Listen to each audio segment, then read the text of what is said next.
ഭയങ്കര എക്സൈറ്റഡ് ആയിട്ട് ഞങ്ങൾ പോയത് വേറെ എങ്ങുമല്ല കേട്ടോ, എൻ്റെ വീട്ടിലേക്കാണ്. എപ്പോൾ പോയാലും എക്സൈറ്റഡ് ആണ്. ബട്ട് ഇത്തവണ സ്പെഷ്യലാണ്. ബിക്കോസ് വീട് അടിമുടി ഒന്ന് മാറി പുതിയ പെയിൻ്റൊക്കെ ചെയ്ത് ചെത്തി മിനുങ്ങിയിരിക്കുന്ന എൻ്റെ വീടൊന്ന് കാണാൻ വേണ്ടിയായിരുന്നു ഈ ടോപ്പ് എക്സൈറ്റ്മെൻറ്റ്. വീട്ടിൽ പറയാതെയാണ് കയറി ചെന്നപ്പോൾ സിസ്റ്റർ പുറത്തേക്ക് പോയി, തീർത്ഥക്കുട്ടി സ്കൂളിൽ പോയിരിക്കുന്നു. പിന്നെ അച്ചായമ്മയോട് കത്തി വെച്ചിരുന്നേ. കുറച്ച് കഴിഞ്ഞ് തീർത്ഥ വരാൻ ടൈമായി. അവൾ സൂപ്പർ സർപ്രൈസ്ഡ് ആകുമെന്ന് എനിക്കറിയായിരുന്നു. സോ അതുകൂടെ വീഡിയോയിൽ ക്യാപ്ചർ ചെയ്യാമെന്നോർത്തു. പിന്നെ കുറേ വിശേഷങ്ങളൊക്കെ പറഞ്ഞിട്ട് നേരെ അകത്തേക്ക്. ഉച്ചക്കത്തെ ഫുഡ് കഴിച്ചിട്ടില്ല കേട്ടോ അവൾ. നേരെ പോയി ഒരു ബുൾസയൊക്കെ ഉണ്ടാക്കി ഫുഡ് കൊടുത്തു. പിന്നെ കുറച്ച് എക്സൈറ്റ്മെൻറ്റ്സ് നിങ്ങൾക്ക് വീഡിയോയിൽ തന്നെ കാണാമേ. അപ്പോഴേക്കും നെക്സ്റ്റ് ഫുഡ് ഐറ്റംസ് എത്തി. അവളുടെ എക്സൈറ്റ്മെന്റ് ഒന്ന് ഗൈസ്, മുട്ട വറുത്തു ഗൈസ്. അപ്പം ഞാൻ സ്കൂളിൽ നിന്ന് വന്നുള്ളൂ.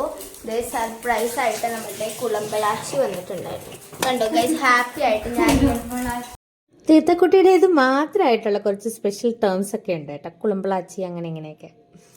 പിന്നെ കുറച്ച് നേരം ഭക്ഷണമൊക്കെ കഴിച്ച് അങ്ങനെ ഇരുന്നപ്പോഴേക്കും ഞാൻ നേരത്തെ പറഞ്ഞില്ലേ, അടുത്ത ഫുഡ് ഐറ്റംസ് റെഡിയായി. പഴംപൊരി, അട, വിഭവസമൃദ്ധം. അങ്ങനെ കാത്തിരുന്ന കുട്ടി ദേ എത്തിച്ചേർന്നിരിക്കുന്നു. ചക്ക ഒക്കെ ആയിട്ടായിരുന്നു വരവ്.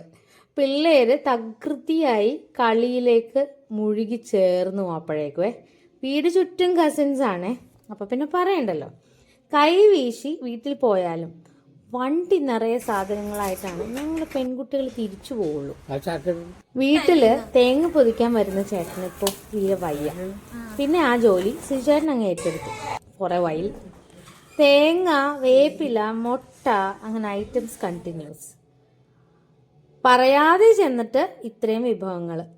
അല്ലേലും പറയണ്ടല്ലോ, പുതിയ പെയിൻ്റൊക്കെ അടിച്ചിട്ട് വീട് സുന്ദരി ആയിട്ടില്ലേ ഗൈസ്. അങ്ങനെ എക്സൈറ്റ്മെൻ്റ് ഒക്കെ തീർന്ന് തിരിച്ച് പോകാനായിട്ട് പോവാട്ടോ. എല്ലാവർക്കും സങ്കടമായി, തേജു പിന്നെ പറയണ്ടല്ലോ. Anyways, see you my next video. Bye by.